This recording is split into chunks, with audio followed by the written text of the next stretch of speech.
You bring back some meat then. You bring back meat for tomorrow night. Go on, what did they do now? So they've got 5 children in England, 3 in Manchester, 2 in Gateshead. So they came to Manchester for the day. Right. And we made a vote Here. here in Manchester. Oh, hello, Shiur. What's happening? My brother-in-law got engaged. Whoa. My wife's youngest brother. Is that the baby of the family? Yes. Who too? So. No, No, so Get married straight away. Don't bother with this L'chaim. they're getting married literally in less than 2 months or something. Really? Yeah. Stay here till the Chasna for me. No, he's not come back. Anyway, so I came straight from there. It's like a little. Right. Oh, I mean. Rav Tuchof Aleph Amud Beis, the Mishnah Halacha Beis. Poiches shenitmas. Actually, not got such a lot to do today because we did a very lot. Okay, Poiches shenitmas. The Poiches became Tomei bevlada tumah. That's not the Ava tumah. It's a Rishon tumah. For example, if a dead sheretz touched a piece of food and the food touched the Poiches. Matbil inoisa b'fnim. We table it inside the Beis Hamikdash. Umachnis inoisa miyad. We bring it straight back into the Beis Hamikdash. We don't wait for Erev Shemesh because there's no din of Shemesh on the Vlada Tumah. What do you say? It's mamish confusion the point that the hair of Shemesh is the problem for Truma. This is not Tumah. It's no. I'm right in saying that. The fact is like this. Pasuk says about the lady she's v'tohe 3 times. The Torah says v'tohe, and the Gemara Yevamos asks the question: why it says 3 times v'tohe? The first time she's told, the second time she's told, the third time. Yeah. The answer is because each time she gets a higher level of Torah. We'll get to Yevamos. Okay. We should not just be Abba Tumah. Came to Abba Tumah, but we know about chutz. We table it outside the Beis Hamikdash. We should also bechil, and we dry it out in the chil. We place it Erev Shemesh because you have to wait for Erev Shemesh. The Moshe Chadash once mentioned that they'd make 2 new Poiches every year, and every time they made a new Poiches, they would always table it, even though it didn't need Tvila. Because the halacha is that until the garment is finished, it doesn't become tummy. So the threads, there's no such thing as tum on the thread, but they were always makpid to table it. But what they would do is, they would spread it out on the roof of the benches. Everybody should see how beautiful it is. So for what happened was, they would spread it out on the itztabot. That means they would want everybody in Kaisel to admire the paroiches. So they would spread it out on the roof of the on the roof of the benches. Not necessarily not, and even if they were, it's still a nice sight to see. We'll see the more exactly the design, but it was still a sight to see. Paroiches of your tefach ashivim. The thickness of the paroiches was a curtain, was cloth. It was a tefach thick. Imagine a carpet 10 centimeters thick. That's how thick a fabric it was. Very, very thick. And it was a shivim v'shtayim nimin nereges. It would have 72 strings woven. It was 72 strings woven together. And every string had 24 threads. Can you imagine such a thing? I mean, there was 72 strings, and each string had 24 threads within it. So you had 24 threads spun very finely into one string, and then you weave it into 72. Very thick. All men was 40 amas long, and 20 amas wide. And from 82 riboy it was made. And many explanations what riboy mean over here. Riboy usually means 10,000. 82 10,000 is 820,000. Some explain it means there was 820,000 threads inside the paroiches. That's one explanation. Another explanation is it's referring to the amount of gold coins that it costed. 820,000 gold coins it costed. Others explain, very interesting, riboy can also mean a young girl. Riboy is a young girl. 82 young girls would weave together at the same time to make the paroiches. The three explanations is exactly what the Mishnah means. Would make 2 every year because there was always, in the second Beis Hamikdash we're talking about, it was too tall to make a wall, so they had 2 paroiches you'd walk in between when you get into Kodesh HaKodashim. The Shalosh Beis Kranim had been in Oisa, it took 300 kranim to table it. You can imagine a very heavy fabric. Oh, they would find a special place. And they would make them a cheshbon that Meister Gemara says it's a guzma, it's exaggeration. The Rishonim explained that if you work out how many tefachim it was, not so hard, it was 40 by 20. That's 40 plus 20 is 120 amas. And then each kohen held on with 2 hands because you stand. So 300 kohenim, you would get 600 tefachim. There are 5 tefachim to an amma. So it comes out exactly right if you think about it. Yes, 120 kohenim. Sorry, 300 kohenim. Each kohen would hold on twice. That means there would be only 100. That was each kohen would take up 2 tefachim. It's 600 tefachim. Each kohen 600 tefachim, and the 5 tefachim in Amma. So therefore, it's 120. That's right, and it was 120 because it was 40, 20. So that's exactly 600. Yeah. That's right. That's what it says. 300 kohen. Says the word dashing a pasuk in Parshas Teruma, which talks about the how they made the paruchas. The pasuk says like it's ilom achut echad. If the Torah would say one chut, sorry, chut would say echad, one string. The Torah doesn't say that; it says kofel. Since it says kofel, the shnaim, so we double it over. But then the pasuk also says shozu. If the Torah would have said shozu, it doesn't say shozu; it says moshzo. Shozu l'shloisha, moshzo l'shisha. The fact that the Torah says kofel moshzo, that it was made moshzo, we tell us that you use 6 threads from every from every kind of material that was made in the Yevios. How many materials were made in the Yevios? The pasuk says 4 different ones, right? Blue wool, purple wool. So you had blue wool, purple wool, and red wool, and shesh mosla aninan. So there were 4 different kinds of material, and each one of the material you did 6 threads. So there were 24 threads. And there were 4 of them. There was 24. Tani, there's a Beis that says it wasn't made out of 24 threads; it was made out of 32 threads. Tani shloshim v'shtayim. Ilom achut would be 1. Kofol is the shnayim. Shozu means spun. Now spun, you always have to have 2 to make it spin properly. So you would double what it would have said if it said kofol.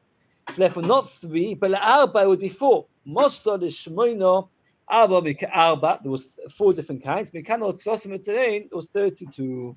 32 threads for every string. Tona boim v'shmoino was actually 48. Ilom achut is echot, kofel is shnaim, clear. The Gemara says a new word which the Torah doesn't use, but the Torah could have used. The Torah could have used the word clear, which means like a braid. A braid is something where you intertwine a few different strings.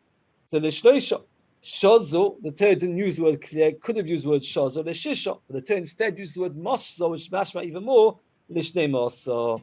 Arba, there were 4 of each, there were 4 different kinds. Mekano, aboim, etamnia, there were 48 threads. Got 3 shittas if there were 24, 32, or 48 threads in every string. And every string, we said there were 72 strings woven together to make the paruchas, and that's how it came to be the thickness of a tefach. Regarding the creation of the Mishkan, certain things were made ma'aseh choshev, some was ma'aseh voikim. So the Gemara explains, ma'aseh voikim parts of echot. There was 1 picture. Ma'aseh choshev shnei partzufos. There was 2 pictures. That means 2 visions. Like Rashi says, aviv v'nesha in the Torah, a lion and the eagle. Some explain that Rashi is using an example. There were many images on them, not necessarily only a lion and a nesha. And some say it was dafka, a lion and a nesha. Those were the pictures that were on it. So what brings machlekes? You have a line on both sides. It was a line on one side, the other side was smooth. Says says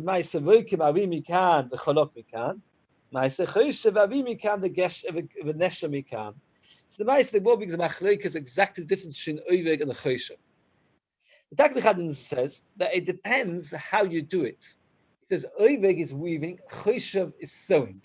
Sewing is like you've got plain cloth and you sew onto it a picture. When you sew onto it a picture, there's no connection between the picture on one side and the other. When you weave, then what happens is you're always going to have a picture on both sides because you can't weave on one side. There's a picture on one side and no picture on the other. When they do it normally, you always on one side they have it. it doesn't look good at all. But there they had to do it in a way that on both sides it should look good. But yeah, you could have kept some in the middle. Nice sort of the Mishkam later they disagree and they say no, it's nothing to do with nice. Everything was done by weaving. It was just decision making whether to make it plain on one side and a picture on the other. It wasn't to do that. They had actually different forms of doing it. The Moshe says, and they did 300 kohanim. The fact they took 300 kohanim to dip it is an exaggeration. Is cool. That sometimes on the Mizbeach there were 300 kur of ashes. That means in time of the regal, everything korbanos. Sometimes they would leave 300 kur of ashes. That's also exaggeration. As I mentioned already, that the Gaon and others make exact cheshbon how it's possible to have 300 kohanim. We worked out 600 tefachim to 120 amos. It works exactly, and they say that even though the Gemara says guzma, the Gemara doesn't mean okay.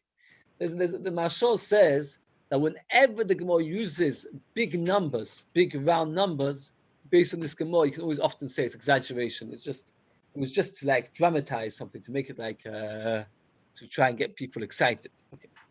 There's the Mishnah.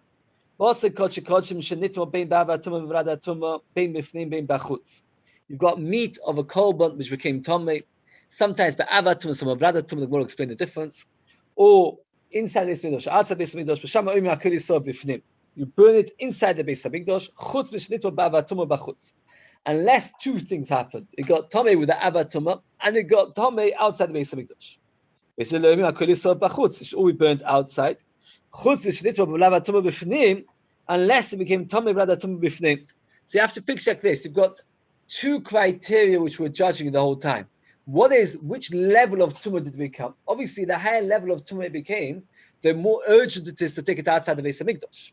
So that is one question. The second question is, where did it become tumah? Did it become tumah inside the Beis Hamikdash or outside the Beis Hamikdash? Beis Shammai always insists you bring it into the Beis Hamikdash to burn, except if it got tumah with a very high level of tumah outside. You've got two reasons to burn it outside. Beis Hillel, on the contrary, they say you always burn it outside the Beis Hamikdash unless you've got double reason to burn it in. That is, it got tumah inside, and there was a light tumah inside. Rabbi Lezer, he makes a different criteria. Top of Beis Medalef. Shenitva ba'avat tumah. If you got tumah ba'avat tumah, bein mifnei bein b'chutz, yisor fachutz. If you got tumah ba'avat tumah when it's inside and outside, you burn it on the outside.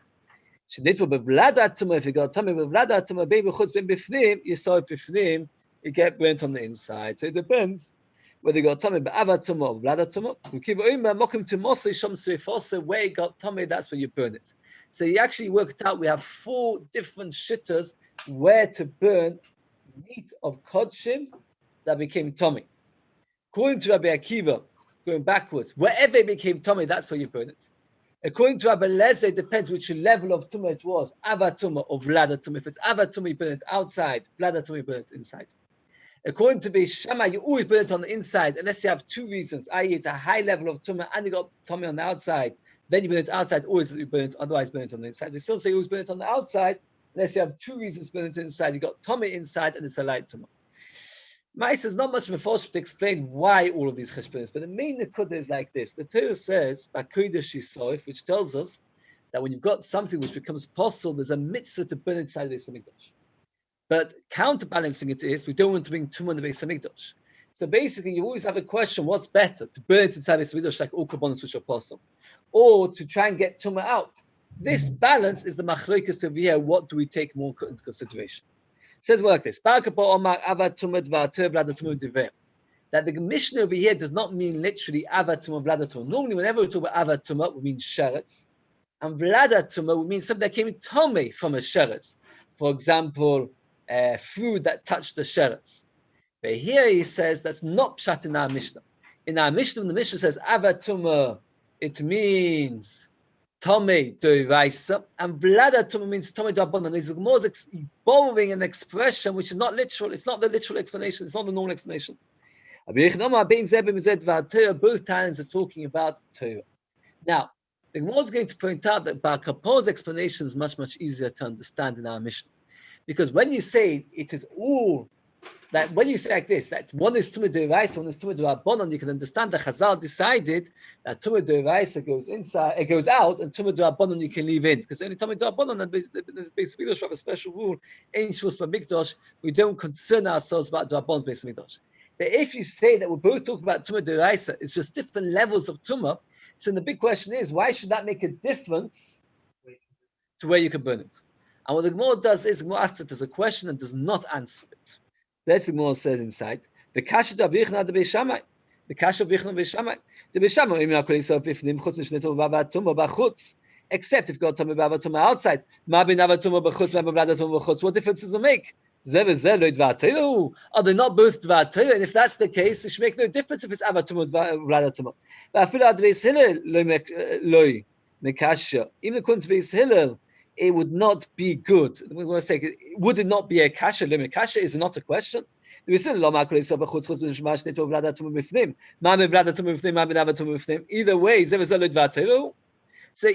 tumah device. So what difference make if it's inside or outside? The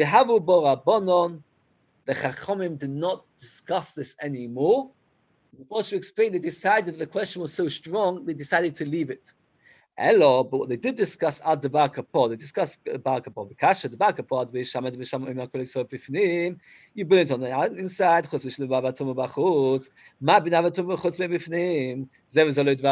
What difference does it make if you burn it inside or outside? If in both cases it's avatuma, and here the Gemara says that we've got to tell us why. They can do so. The Gemara understands that Rabbi is holding not just a logic, but it's a halacha. That what happens is where it becomes Tomei, that's where the Torah insists that you should burn it. And therefore, in the case where it became Tomei outside of the Beis Hamikdash, that is where the Torah wants you to burn it, and that is the difference in that case. But Beis Hillel is not true according to Beis Hillel. The Beis Hillel, except if it became Tomei Vlada Tumah Bifnim, then you burn it inside. And says the Gemara, begin to the halacha is that normally all tumah is allowed in Machane Yisrael. Tumah is allowed in Machane Yisrael. The one exception is Mitzvah. Mitzvah, this week's parasha, Rashi says he's sent out of all three camps. It's a special halacha. It's the only one which is sent out of all three camps. Chazal say because he calls Bachlei, because when in families he gets sent out. But the etzem in Tumah is not mechayev to be sent out of all three camps. Only mitzvah is especially the mitzvah. So what happens if a mitzvah has got food and drink, which he makes tummy? Mitzvah is metama magamas as well. So the question is, does the food and the drink of a mitzvah, where does that also have to be sent out of all three camps? Says Rabbi Shimon, yes. So the Gemara says over here we see that when you've got tumah of a food and drink, even if tumah is not mechayev to go outside, since we have a rule that we compare the food and drink which gets the tumah from the source of where it gets tumah, and we send the tumah to where it got the tumah from. The same thing says more in our Mishnah. In our Mishnah, according to Beis Hillel say that if it is an avatumah which is doraisa, you got tumah from avatumah, so then we have to send it outside because at the end of the day, you got tumah from what the Torah says is tumah, so it has to get sent outside. But if it's only a vlada tumah, we leave it inside the Beis Hamikdash because we hold that that's not a real tumah, and therefore you can leave it inside and we'll burn it inside. Okay. It says Mishneh Boya Tomit. Every day they would check the common Tomit, but they wouldn't straight away bring the limbs onto the Mizbeach. Actually, the Newman discusses the exact order when they did it. While they were waiting, they would leave the different limbs on the different parts of the ramp, so that a Kohen later should know which limbs, which animals is going to which thing. So Boya Tomit the Tomit Chatzi Kevesh Shalamato, the Marov. It would put in the lower half of the ramp on the western side. Shal Musafin of the Musaf, the Tonim Chatzkev Shulamata b'Mizrach, would be put on the east. Shivosh Chadoshim of Shchedesh the Tonim al Karkav Mizbeach Milaman was put on the Karkav of Mizbeach. You look in Rashi in the end of Parshas Truma. Rashi got a whole avichus that there were actually two Karkavs. Anybody ever come across Rashi that there were two Karkavs? Karkov just actually literally just means an encirclement. And there were two karkovs in the Mizbeach. One was there was like a net around the Mizbeach, which was an Amorite. And then on top of that, there was designs on the Mizbeach, like adornments, like you've got a wooden, sometimes you have on a bima, like a wooden designed going all the way around. That was one karkov. And on top of the Mizbeach, there was another karkov which the Kohanim used to use to walk around. The more we'll discuss which karkov we talk about over here, but they would put their limbs on the karkov. Actually, can they work it out? It had to be on top because on the side there was nowhere to put it. Okay. Hashkolim v'abikurin enim nagedim lefnei habayis. Mechsa Shekalim bikurim only apply in time of Hamikdash. Ava ma'aser dogon, but ma'aser or ma'aser behema or b'chayros nagin bein b'fnei habayis when shelo b'fnei habayis. They apply even nowadays when there's no Beis Hamikdash. So the Takli Chadatin and others tell us that even though ma'aser behema and ma'aser dogon and b'chayros all neg nowadays, the Chazal got rid of ma'aser behema. Why did they get rid of ma'aser behema? Because we're scared that people will be makdish a ma'aser behema, and they'll end up with a mess with it, as we're going to see in the Gemara. If you've got a korban, what are you going to do with it? You're going to be in a real mess. You're going to have to look after it first till Mashiach comes. So they got rid of ma'aser behema. This is a good question to ask. So I wonder if anybody remembers this answer. Why were they only got rid? I mean, really, I just feel like it's make it easier. Really, they want to get rid of it all because they didn't want people to have korbanos nowadays or put kodshim. It's a whole mess. We take our challah, we put it. Somebody called me up in Pesach. You know what happened? I don't burn my challah. I know I should, but when my wife takes challah, I just wrap it up, put it in the bin. And a ma'aser, now those who makpid to burn the challah. Somebody called me up that he separately put aside every week, the whole year, his challah, and middle Chol Hamoed, he went and found it. Chol Hamoed Pesach. They had a huge amount to do. By the way, ma'aser, we don't want kodshim. We don't want kodshim. It's a problem. We don't want kodshim. The Chazal only got rid of ma'aser behema. And this is a good question if you can remember the answer to the Chazal. Why were Chazal only able to get rid of ma'aser behema and they did not manage? Why did they not get rid of it? I'm giving you half the answer. Why did they only get rid of ma'aser behema? There's no ma'aser behema nowadays. The rest. Oh, we talked about in the first day, second day Pesach. Yeah, the loophole. The loophole. You never have to actually do ma'aser behema minat Torah. Only do abon and make certain times. Minat Torah, it's only when you gather them together and you go them through the pen and then you count 10. The 10th one's Kaddish. Must not have been that many. No, what do you mean? Must not have been that many ma'aser behema. No, everybody wanted to bring ma'aser behema. It's a mitzvah. You mukayim mitzvahs say, but you don't have to. Meaning, it's not like if you eat produce which you haven't taken ma'aser from. What's the din? Yechad bisa b'dei shamayim. It's a proper avera to eat produce which you haven't taken ma'aser from. Like citrus, if you work. Oh, but It's not left. No, that's right. No, it is a kumbas. It is a kumbas. It's a chiyuv to do it. You're right, but only when you do it becomes. So it's not mamashek tzitzis, because I hear there is a mitzvah to do it. Only till you do it, it has become awesome. But grain, you had no choice. By shaking grain, they had no choice. Therefore, they left it around. And before, say not on this page, but that's why they only got rid of ma'aser behema. Ma'aser bechoros nowadays. What do they do for bechor?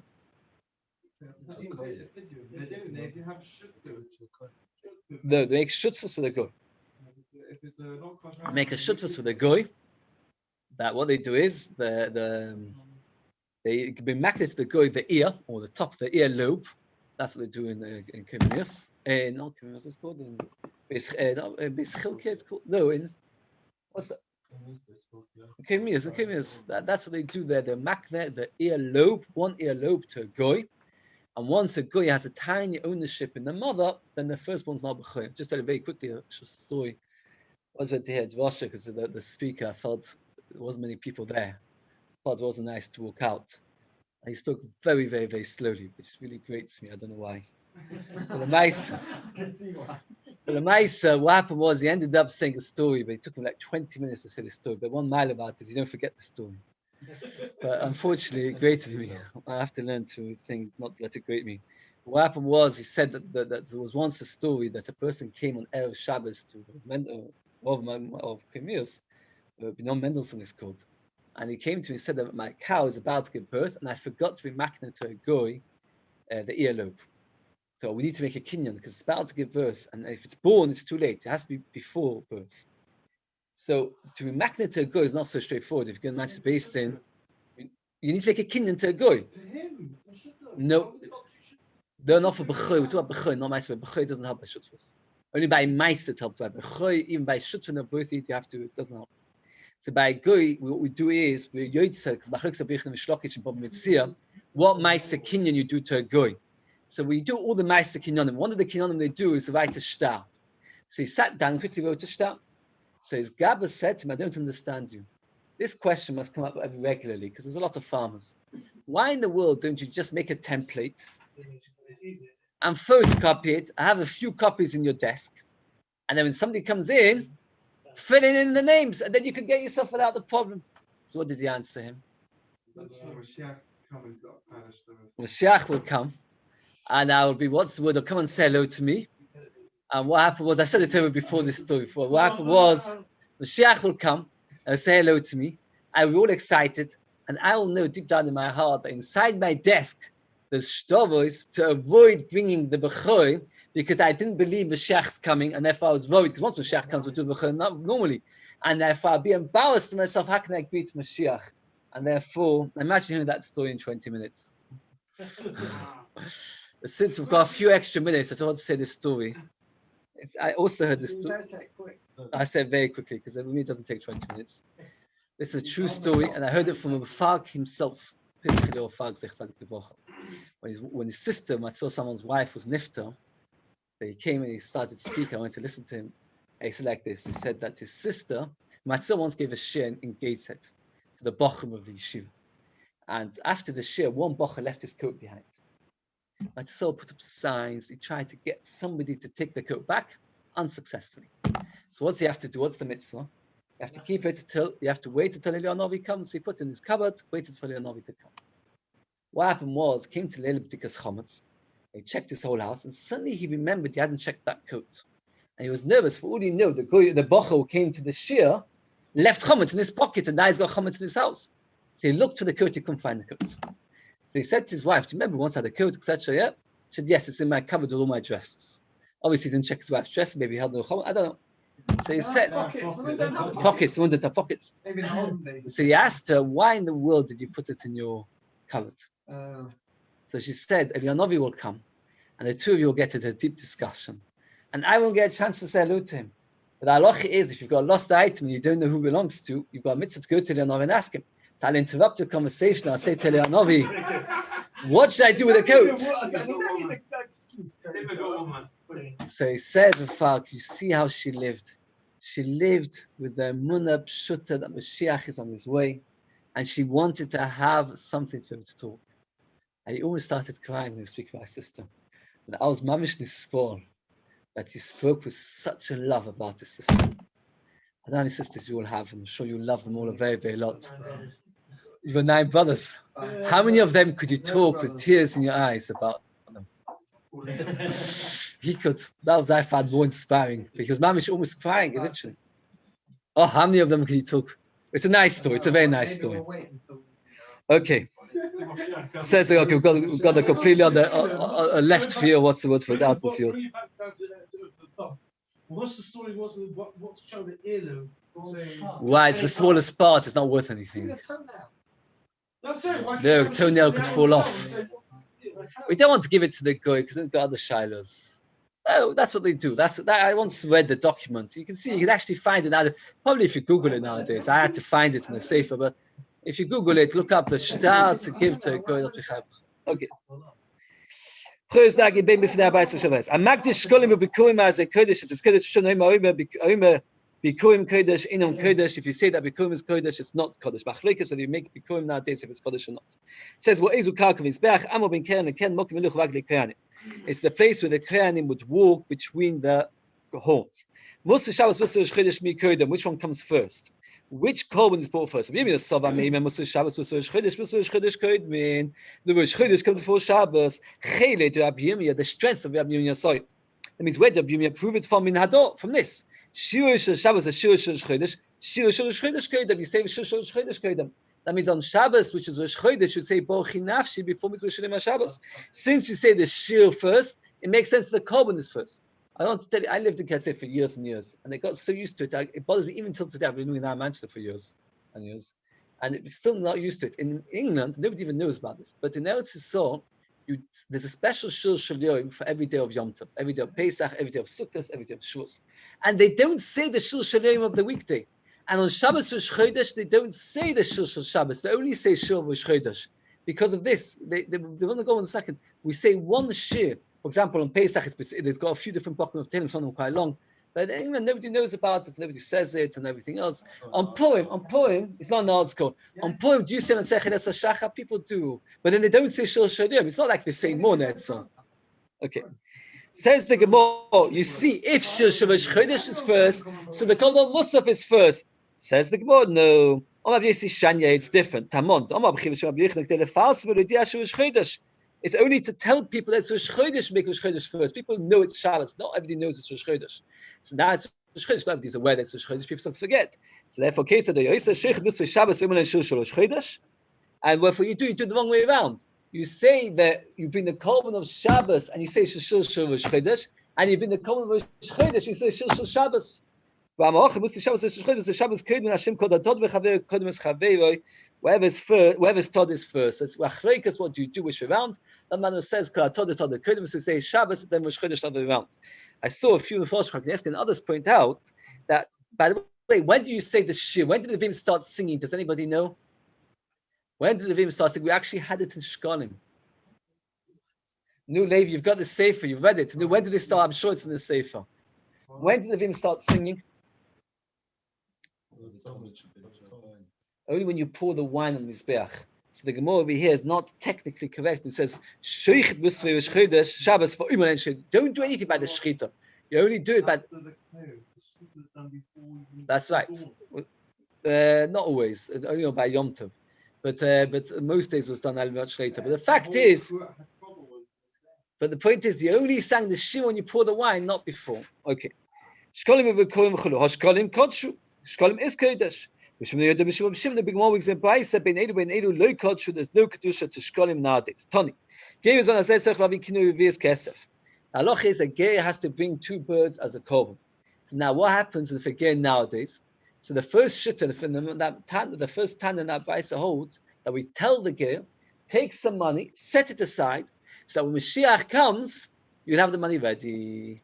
Because we don't want that he should forget when Mashiach comes to bring the korbanos. So we tell him even nowadays, set aside the money. Says the Gemara, no. Stop this. Because what would happen is, a gay would have the money and he'll become Kaddish. And then what would happen to that money? You might use it for buying groceries. It could be Me'ira, so if you covered it. Don't do hekdesh nowadays, and don't do echem, and machim, and make being true. So my son has a hekdesh echem, or yekbia aksus. He did it. Aksus to so if the clothes you burn it. Okay, you get rid of it. Kate said, how do you get rid of it? No, before you lock it in the room till it dies on itself. And the water and the stones and the money goes to the Yam HaMelech, to the Dead Sea. Okay, we're stopping over here. I told Chaim that he'll do from here. Then it's quite a bit to do, but the point is that he can't really stop halfway. So therefore, he's going to Hashem. Like everybody to make an effort to come to the seal. It's a special mitzvah. It's a special mitzvah to come to something special of the Yom Abundance. No, it shows that which you're machshav, a very, very big master for the Shekalim. We look forward to 8 o'clock. Yeah, you heard 8 o'clock? Yes. Who's appointing you of? Who? Already, that was quick. But he's moving to Manchester or he's staying there? Will it be? It's not rough than it. Okay, Mazel Tov, Shua.